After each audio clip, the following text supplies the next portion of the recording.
అందరికీ నమస్కారం. ప్రైజ్ అలాడ్. యథార్థవాది టీవీ ఛానల్కి స్వాగతం. నేను మార్కు బాబు. గడిచిన ఆదివారంలో అనేక మంది దైవజనులు చేసినటువంటి ప్రసంగాలు అందరూ వినేటువంటి అవకాశం ఉండదు. కానీ దేవుని చేత పిలువబడి దేవుని కొరకు నిలబడి ఈ సమాజంలో క్రీస్తును గూర్చి ప్రకటిస్తూ బైబిల్లో ఉన్నటువంటి అనేకమైనటువంటి సందేశాలను సార్వత్రిక క్రైస్తవ సమాజానికి, ఈ లోకంలో ఉన్నటువంటి ప్రజలకు దేవుని యొక్క సందేశాలను ఎప్పటికప్పుడు తెలియజేస్తూ, ప్రతి ఆదివారం తెలియజేస్తూ దేవుని చెంతకు నడిపిస్తున్నటువంటి అనేక మంది దైవజనులను బట్టి దేవునికి మహిమ కలుగునుగాక. అయితే ఈ యొక్క యథార్థవాది టీవీ ఛానల్ ద్వారా మరొక నూతన కార్యక్రమాన్ని, నూతన ప్రయత్నాన్ని మనం ఆరంభించుకుంటున్నాం. అదేమిటి అనంటే, దైవజనులు ఆదివారం చేసినటువంటి సందేశాల యొక్క పరిశీలన. ఎవరినో తృణీకరించడానికి, ఎవరినో వేలెత్తి చూపెట్టడానికి, ఎవరినో అవమానించడానికి కాదు. దయచేసి అలాంటి ఆలోచన వింటున్నటువంటి వారి యొక్క మైండ్లో నుంచి తీసివేయండి. ఒకరి పట్ల ఒకరికి గౌరవము, ఒకరి పట్ల ఒకరికి మర్యాద, ఒకరి పట్ల ఒకరికి ప్రేమ ఉండాల్సిన అవసరం ఉంది. క్రైస్తవ సమాజంలో సోషల్ మీడియాలో వస్తున్నటువంటి అనేకమైనటువంటి ట్రోల్స్, వీడియోస్, రకరకాల పరిశీలనల ద్వారా ఒకరి మీద ఒకరికి ద్వేషము, ఒక దైవజనుడు అంటే ఇంకొక దైవజనుడికి పడకపోవడము, వారి యొక్క విశ్వాసులు మా దైవజనుడిని అన్నారని వారి దైవజనులను అనడం, ఈ విధంగా సోషల్ మీడియా పూర్తిగా డిస్టర్బ్ అయిపోయింది. ఒకరినొకరు తిట్టుకోవడాలు, కామెంట్ చేసుకోవడాలు, నెగిటివ్ ప్రచారాలు ఎక్కువైపోయాయి. ఇలాంటి పరిస్థితిలో అపోస్తలుల కార్యం 17వ అధ్యాయం 11వ వచనంలో చెప్పబడినట్లుగా వారు బెరయా సంఘ విశ్వాసులు దేవుని యొక్క లేఖనం పౌలు శీలలు బోధించినప్పుడు అలాగు ఉన్నవో లేవో అని వారు ప్రతిదినము లేఖనాలను పరిశోధించు వచ్చారు అని మనం చూస్తాం. అలాంటి కోవ కిందికి వచ్చేటువంటి సంస్కారవంతులైనటువంటి క్రైస్తవ సమాజానికి నేను ఆహ్వానాన్ని తెలియజేస్తున్నాను.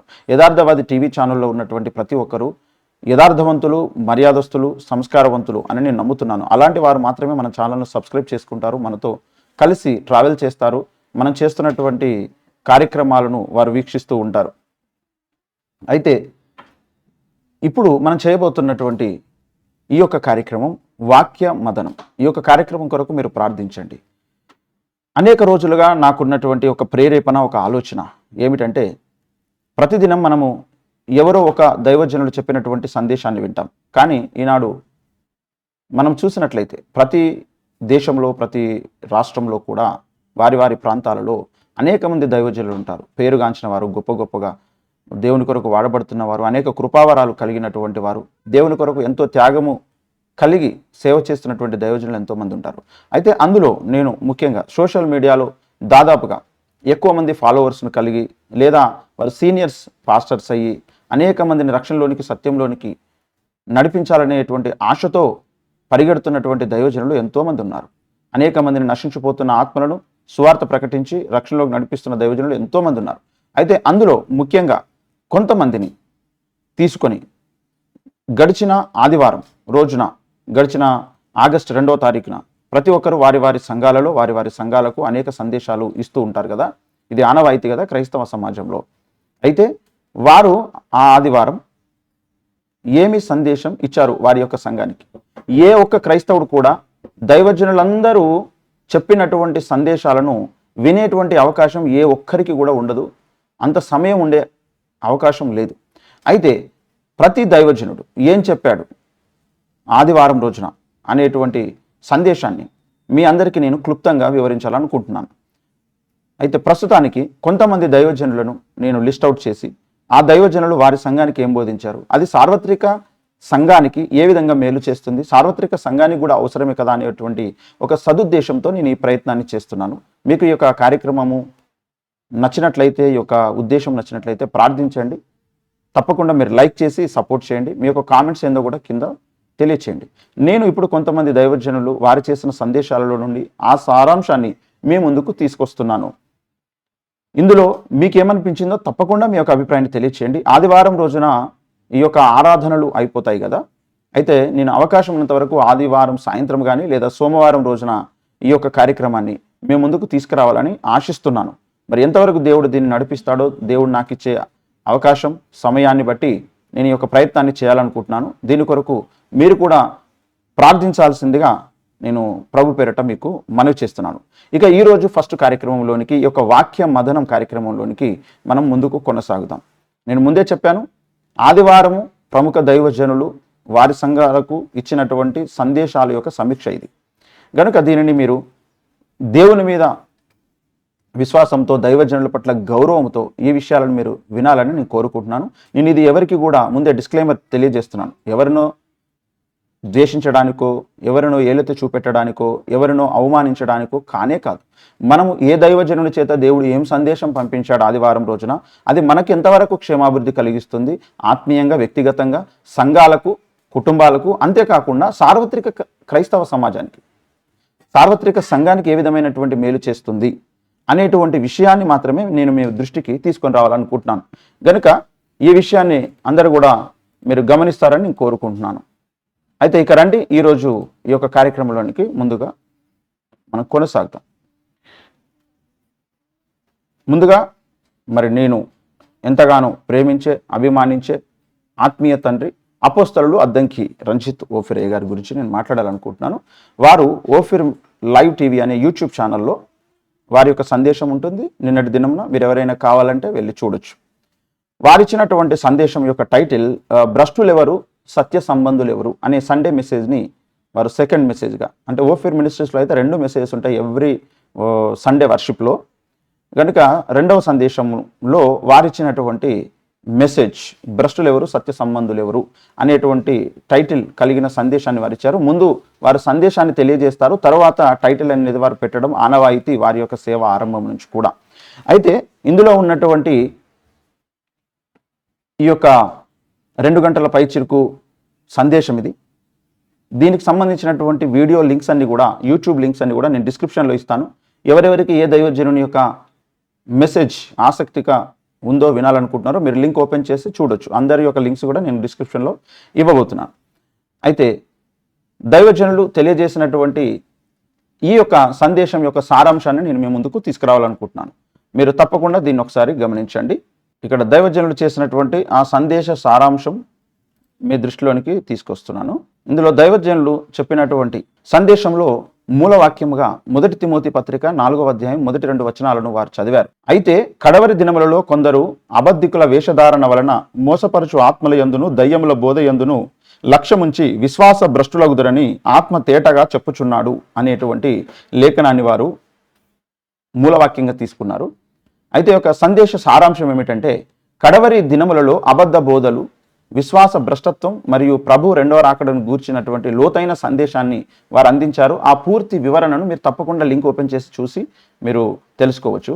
అనేకులు దేవుని రాకడను ఎగతాళి చేసినప్పటికీ వాగ్దానం చేసిన దేవుడు ఖచ్చితంగా వచ్చి తీరుతాడని వారు స్పష్టంగా ఈ యొక్క లేఖనంలో తెలియజేశారు. ఈ సందేశంలో అపోస్తలులు బోధించిన రక్షణను గురించి, నీటి బాప్సం గురించి, పరిశుద్ధాత్మ అభిషేకం వంటి ప్రాముఖ్యమైనటువంటి సత్యాలను ఆయన విడిచిపెట్టడమే విశ్వాస భ్రష్టత్వం అని హెచ్చరిస్తూ సందేశాన్ని ఇచ్చారు. సత్యమందు అపోస్తలిక పునాది మీద సంఘం స్థిరంగా నిలబడాలని ఆయన ఉద్బోధించారు. ఇది నిన్నటి దినమున అపోస్తలుడు అద్దంకి రంజిత్ ఓఫిర్ గారు, నా ఆత్మీయ తండ్రి, గురువు గారు తెలియచేసినటువంటి సందేశము. ఇది ముఖ్యంగా ఈ యొక్క వాక్య సందేశం యొక్క సారాంశము.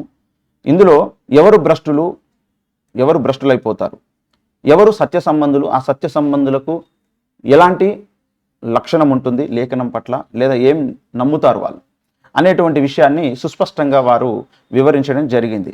మీ అందరి దృష్టికి ఈ విధంగా నేను ఈ యొక్క పరిశీలనను తీసుకురావాలని నేను ఆశిస్తున్నాను. ఆ విధంగా అందరూ దైవజనుల చేత దేవుడు ఏం పలికించాడో దానిని మనం విని దీవించబడి సార్వత్రిక క్రైస్తవ సంఘం క్రీస్తు పోలికలోనికి రావాలి, ఐక్యతలోనికి రావాలి, ఒకరినొకరు అర్థం చేసుకోవాలనేటువంటి ఈ యొక్క ప్రయత్నం.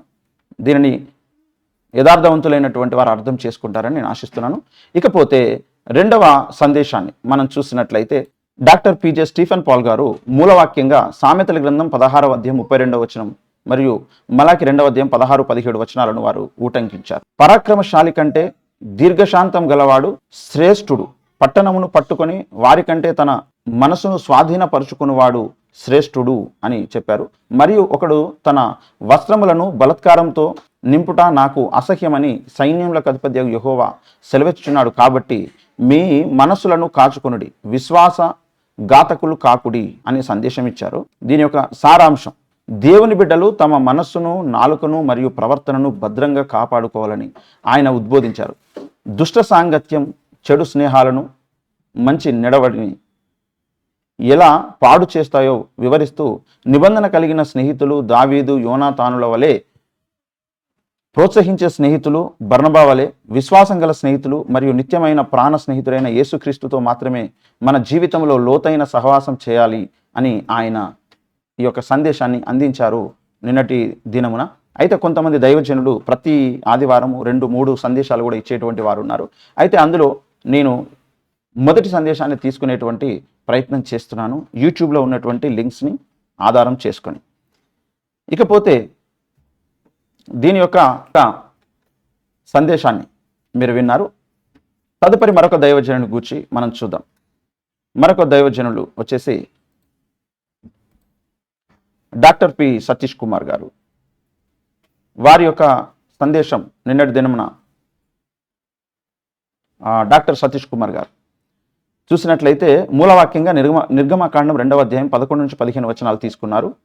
ఆ దినములలో మోషే పెద్దవాడై తన జనుల యుద్ధకు పోయి వారి భారములను చూచెను. అప్పుడు అతడు తన జనులలో ఒక హెబ్రీని, ఒక ఐగుప్తిని కొట్టగా చూచెను. అతడు ఇటు అటు తిరిగి చూచి ఎవడునూ లేకపోగా ఆ ఐగుప్తుని చంపి ఇసుకలో వాని కప్పిపెట్టెను. సందేశ సారాంశం ఏమిటంటే, మోషే జీవిత చరిత్రను వివరిస్తూ దేవుడు ఏ ఉద్దేశంతో మోషేను ఐగుప్తులో సకల విద్యలలో ప్రవీణుడిగా చేశాడో ఆయన గుర్తు చేశారు. తల్లిదండ్రులకు గర్వకారణంగా ఉండాల్సిన యవనస్తులు నేడు ఎలా దారి తప్పుతున్నారో హెచ్చరించారు. దేవుని చిత్తం కోసం వేచి చూడకుండా మోషే ఆవేశంతో ఒక ఐగుప్తుని చంపి అనాథగా ఎలా పారిపోవలసి వచ్చిందో వివరిస్తూ, మన ఆవేశం మరియు కోపమే మనకు తీరని నష్టాన్ని చేస్తాయని, పాపాన్ని ఎంతగా కప్పిపెట్టినా అది దేవుని ముందు ఏదో ఒకరోజు బయటపడుతుంది అని ఆయన బోధించారు నిన్నటి దినంన. ఇకపోతే తదుపరి మరొక దైవజనుడి గురించి మనం చూద్దాం. రాజ్ ప్రకాష్ పాల్ గారు, పాస్టర్ రాజ్ ప్రకాష్ పాల్ వారు చేసినటువంటి నిన్నటి సందేశాన్ని మనం గమనించినట్లయితే, మూలవాక్యంగా 1 కొరింథీయులకు రాసిన పత్రిక 13వ అధ్యాయం 1-13 వచనాలను వారు తీసుకున్నారు. ఇది ప్రేమను గూర్చిన అధ్యాయం.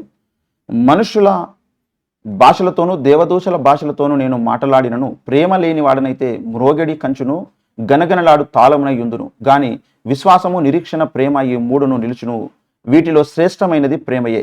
సందేశ సారాంశం, వివాహం మరియు జీవిత భాగస్వామి ఎంపిక గురించి ఆయన ఒక కొత్త సిరీస్ ప్రారంభించారు. వివాహం ఒక వ్యక్తిని సంపూర్ణునిగా చేయదని, క్రీస్తు మాత్రమే మనల్ని సంపూర్ణులుగా చేస్తాడని ఆయన స్పష్టం చేశారు. యవనస్తులు తొందరపడి లోకస్తులతో, అవిశ్వాసులతో సహవాసాలు పెట్టుకోకూడదని, ముందుగా క్రీస్తులో తమ గుర్తింపు, ఐడెంటిటీ ఏమిటో తెలుసుకొని దేవుని చిత్తానుసారమైన భాగస్వామి కోసం ప్రార్థన చేయాలని, మరియు వివాహానికి ముందు దైవికమైన పవిత్రతను కాపాడుకోవాలని ఆయన ఉద్బోధించారు. ఇక తదుపరి మనం చూసినట్లయితే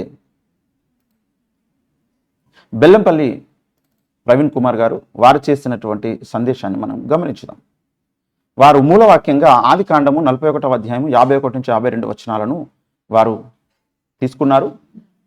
అప్పుడు యోసేపు, దేవుడు నా సమస్త బాధను నా తండ్రి ఇంటి వారందరిని నేను మరచిపోవున్నట్లు చేశానని చెప్పి తన జ్యేష్ఠ కుమారునికి మనష్షే అను పేరు పెట్టెను. తరువాత అతడు నాకు బాధ కలిగిన దేశమందు దేవుడు నన్ను అభివృద్ధి పొందించనని చెప్పి ఆ రెండవ వానికి ఎఫ్రాయిం అని పేరు పెట్టెను. సందేశ సారాంశం ఏమిటంటే, సంఘంలో ప్రారంభమైన 50 దినాల ఉపవాస ప్రార్థనలను ఉద్దేశించి ఆయన ప్రవచనాత్మకమైన వాగ్దానాన్ని పంచుకున్నారు. యోసేపు ఏ తప్పు చేయకపోయినా సొంత అన్నల చేత అమ్ముడైపోయి నిందలు మోసి జైలుకెళ్ళిన దేవుడు ఆయనను ఉన్నత స్థానంలో నిలబెట్టాడని గుర్తు చేశారు. అదేవిధంగా దేవుడు మన సమస్త బాధలను మర్చిపోయేలా చేస్తాడని, మనిషే మరియు మనం ఎక్కడైతే నిందించబడి బాధలు అనుభవించామో అదే స్థలంలో దేవుడు మనల్ని అత్యధికంగా అభివృద్ధి పరుస్తాడు అని ఎఫ్రాయిము ఆయన ధైర్యపరిచారు. ఈ విధంగా వారి సంఘస్థులను వారు ధైర్యపరిచారు అనే విషయాన్ని మనం చూస్తున్నాం. తదుపరి Hosanna ministries Rajahmundry John Wesley గారు వారి యొక్క సండే సర్వీస్లో వారు తెలియజేసినటువంటి సందేశాన్ని మనము చూసినట్లయితే కీర్తనలు 17వ కీర్తన 8, 9 మరియు కీర్తనలు 91:4 వారు తెలియచేశారు. మూలవాక్యంగా చదివారు. నీ కృపాతిశయములను చూపుము, ఒకడు తన కనుపాపని కాపాడుకున్నట్లు నన్ను కాపాడుము. నన్ను లయపరచగోరు దుష్టులను పోగొట్టి కాపాడుము. నీ రెక్కల కింద నన్ను దాచుము. ఆయన తన రెక్కలతో నిన్ను కప్పును, ఆయన రెక్కల కింద నీకు ఆశ్రయం కలుగును అనే లేఖనాన్ని చదివారు. వారిచ్చినటువంటి సందేశ సారాంశం ఏమిటంటే, పక్షిరాజు తన పిల్లలను చలి నుండి కాపాడడానికి రాత్రివేళ తన రెక్కలతో ఎలా వెచ్చగా కప్పుతుందో వివరిస్తూ, దేవుడు కూడా సమయానుసారంగా అంచెలంచెలుగా మన అక్కరలను తీరుస్తూ ఆపదల నుండి తన రెక్కల నీడలో భద్రపరుస్తాడని ఆయన బోధించారు. అయితే దేవుని రెక్కల కింద ఆశ్రయం పొందాలంటే రూతు వలె మనం నోరు తెరిచి ప్రార్థనలో దేవుని అడగాలని, అప్పుడు ఆయన మనకు సంపూర్ణమైన బహుమానము, ఆటంకాల నుండి ఆశ్రయము, నూతన ఆరోగ్యమును ఇస్తాడని ఆయన వ్యాఖ్యానించారు. ఇది వారి సంఘానికి వారిచ్చినటువంటి సందేశం అండి. తర్వాత మనం చూసినట్లయితే పాస్టర్ షాలేం రాజు గారు వారు తీసుకున్న మూలవాక్యం అపోస్తలుల కార్యము 4వ అధ్యాయం 12 మరియు రోమీయులకు రాష్ట్ర పత్రిక 7:18 అండి. మరి ఎవని వలనను రక్షణ కలగదు, నా నాముననే మనము రక్షణ పొందవలను గాని ఆకాశం క్రింద మనుషుల్లో ఇవ్వబడిన మరి ఏ నామున రక్షణ పొందలేము. నా యందు అనగా నా శరీరం మందు మంచిది ఏది నివసింపదని నేను ఎరుగుదును అనేటువంటి లేఖన భాగాలను వారు తీసుకున్నారు మూలం వాక్యంగా.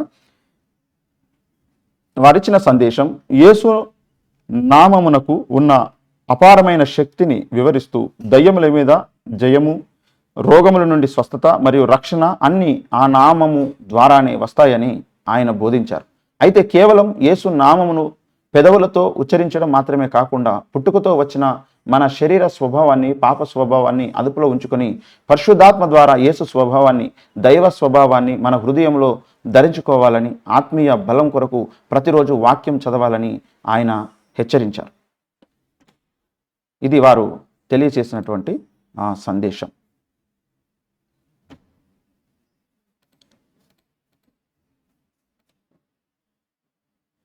ఇది అండి మొత్తానికి ఈ యొక్క దైవజనులు వారి వారి సంఘాలకు వారు తెలియచేసుకున్నటువంటి లేఖన భాగాలు, సందేశాలు.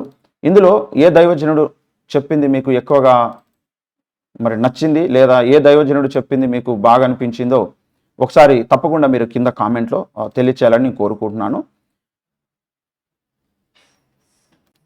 ఒకసారి మీరు మీ కామెంట్స్ తెలియచేస్తే ఇతరులకు కూడా ఎంకరేజ్మెంట్గా ఉంటుంది. లేదా మీకు ఎవరు చెప్పింది బాగా నచ్చిందో నాకు కూడా తెలుస్తుంది. ఒకసారి మీరు తప్పకుండా మీ యొక్క కామెంట్ తెలియచేయాలని నేను కోరుకుంటున్నాను. మరొక దైవజనుని గూర్చి కూడా నేను మీకు తెలియచేయడానికి నేను ఇష్టపడుతున్నాను.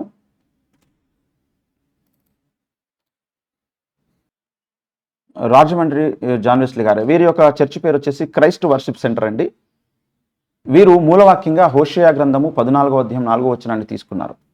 వారు విశ్వాసఘాతకులు కాకుండా నేను వారిని గుణపరచుదును, వారి మీద నున్న నా కోపము చల్లారెను, మనస్ఫూర్తిగా వారిని ప్రేమింతును అని.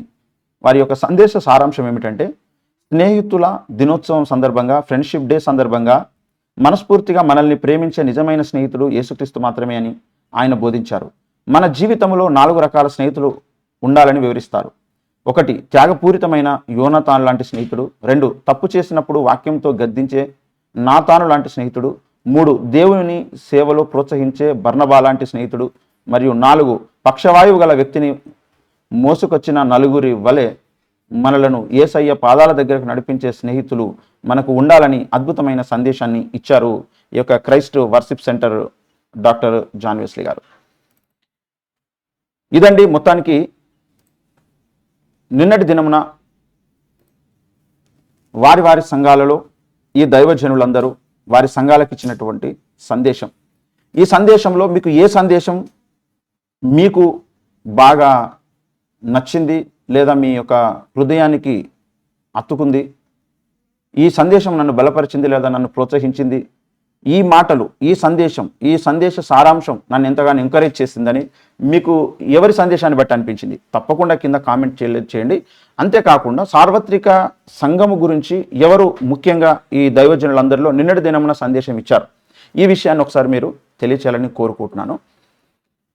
అంతేకాకుండా వచ్చే ఆదివారం ఇంకా ఏ దైవజనుల యొక్క లేఖన సారాంశాన్ని లేదా వారిచ్చిన సందేశంలోని సారాంశాన్ని తెలియచేస్తే బాగుంటుంది, లేదా పలానా దైవజనుడు నిన్నటి దినంన వారి సంఘానికి అద్భుతమైన సందేశాన్ని ఇచ్చారు, లేదా సార్వత్రిక సంఘాన్ని గురించి ఒక అద్భుతమైన ప్రవచనాన్ని తెలియజేశారు, వాక్యాన్ని తెలియజేశారని మీరు ఎవరైనా మీ దృష్టిలో ఉన్నటువంటి దైవజనుని గురించి తెలిస్తే తప్పకుండా నాకు వాట్సాప్ చేయండి, లేదా ఈ యొక్క కామెంట్ కింద లింక్ పెట్టండి. ఆ దైవజనుని యొక్క యూట్యూబ్ ఛానల్ లింక్, వారి పేరు మీరు పెట్టినట్లయితే నేను వచ్చే సండే వారి సందేశాలను కూడా మీ దృష్టికి తీసుకొచ్చే ప్రయత్నం చేస్తాను. ఇందులో మీ యొక్క కామెంట్స్ ఏంటో, మీ సలహాలు సూచనలు ఏంటో, లేదా మీ ఉద్దేశం ఏంటో కూడా మీరు నాతో షేర్ చేసుకోవచ్చు. 9000008321 మీరు మెసేజ్ చేసి మీ యొక్క ఉద్దేశం ఏంటో కూడా నాతో షేర్ చేసుకోవచ్చు. ఈ యొక్క కార్యక్రమం నిమిత్తం మీరు ప్రార్థించాలని కోరుకుంటున్నాను. ఈ యొక్క కార్యక్రమం ఎంతవరకు అందరికి ఉపయోగపడుతుంది, మీ ఉద్దేశం ఏంటి తెలియచేయాలని కోరుకుంటున్నాను. అందరికీ మనం ప్రేమను పంచాలి, సత్యాన్ని తెలియచేయాలి, లేఖనాన్ని పరిశీలించాలి. ఏ లేఖనం వాక్య ప్రకారంగా తెలియచేశారు, బెరయా సంఘ విశ్వాసుల వలె పౌలు శీలలు చెప్పినప్పుడు అది లేఖనం ప్రకారం ఉందో లేదో వాళ్ళు పరిశీలిస్తూ వచ్చారు. మరి ఈ దైవజనులందరూ చెప్పినటువంటి లేఖనాల సారాంశం క్రైస్తవ సమాజానికి, వ్యక్తిగత కుటుంబానికి, వ్యక్తిగత జీవితానికి, సార్వత్రిక సంఘానికి ఏ విధంగా ఉపయోగకరంగా ఉంటుందో, ఏ స్థాయిలో ఉంటుందో ఎవరికి వారు పాజిటివ్గా ఆలోచించి మీరు ఒక నిర్ణయానికి రావాలని కోరుకుంటున్నాను. అందరి కొరకు ప్రార్థించండి. వారి వారి సేవలను దేవుడు అభివృద్ధి చేయాలి. అందరినీ ఐక్యపరిచి రేపు సార్వత్రిక క్రైస్తవ సంఘము ఐక్యమై సత్యం కొరకు నిలబడేటువంటి ఒక గొప్ప సమూహంగా, సమాజముగా ఎదగాలని, తయారు కావాలని మనమందరం కూడా కోరుకుందాం. ఒక మాట ప్రార్థన చేద్దాం. కృపగల తండ్రి, దయగలిగిన దేవ, మీకు వందనాలు. ఈరోజు మేము ప్రారంభించుకుంటున్నటువంటి వాక్య మదనం అనేటువంటి ఒక కార్యక్రమాన్ని మీరు దీవించండి. ఆదివారం రోజున దైవజనుల చేత మీరు అందింపచేసినటువంటి ఈ యొక్క సందేశాల యొక్క సారాంశాన్ని వినడానికి మీరు కృప చూపారు. ఒక 8 మంది దైవజనుల యొక్క సారాంశాన్ని వినడానికి కృప చూపారు. మీరు తోడయండి, దీవించి, ఆశీర్వదించి ఇది విన్నటువంటి వారు అందరూ ఆత్మీయంగా ఎదిగి ప్రేమతో, ఐక్యతతో, సహనముతో, వాక్య సారాంశంతో నింపబడి సత్యం కొరకు ఒక బలమైన స్తంభముగా నిలబడడానికి సహాయం చేయండి. మీరు ఆశ్రయించి దీవించమని నువ్వు కోరుకుంటున్నటువంటి క్రీస్తు సంఘ వధువులో ప్రతి ఒక్కరు ఒక అవయవాలుగా, ఒక కణాలుగా, అంగాలుగా, బలమైన సాధనాలుగా తయారు కావడానికి కావాల్సిన కృప దయచేయండి. మీరు దీవించి ఆశ్రయించమని ఈ యొక్క కార్యక్రమం నిరంతరంగా సాగడానికి కావలసిన సమయం, ఆరోగ్యం మీరు అనుగ్రహించండి. కావాల్సిన టెక్నాలజీని మీరు అనుగ్రహించి దీవించమని మీకు లెక్కలేని స్తోత్రం చెల్లిస్తూ యేసునామములో ప్రార్థించేవాడు పరమ తండ్రి, ఆమేన్. మరి వీక్షిస్తున్నటువంటి మీ అందరికీ వందనాలు. ఈ యొక్క కార్యక్రమం మీకు ఎలా అనిపించింది మీరు తప్పకుండా మీరు కామెంట్లో తెలియచేయండి. ఈ యొక్క దైవజనుల ఆదివారం సందేశాల పరిశీలన వాక్య మదనం అనేటువంటి ఈ యొక్క కార్యక్రమం ద్వారా మీరు దీవించబడాలని నేను మనస్ఫూర్తిగా కోరుకుంటున్నాను. అందరికీ నమస్కారం. Praise the Lord. May God bless you.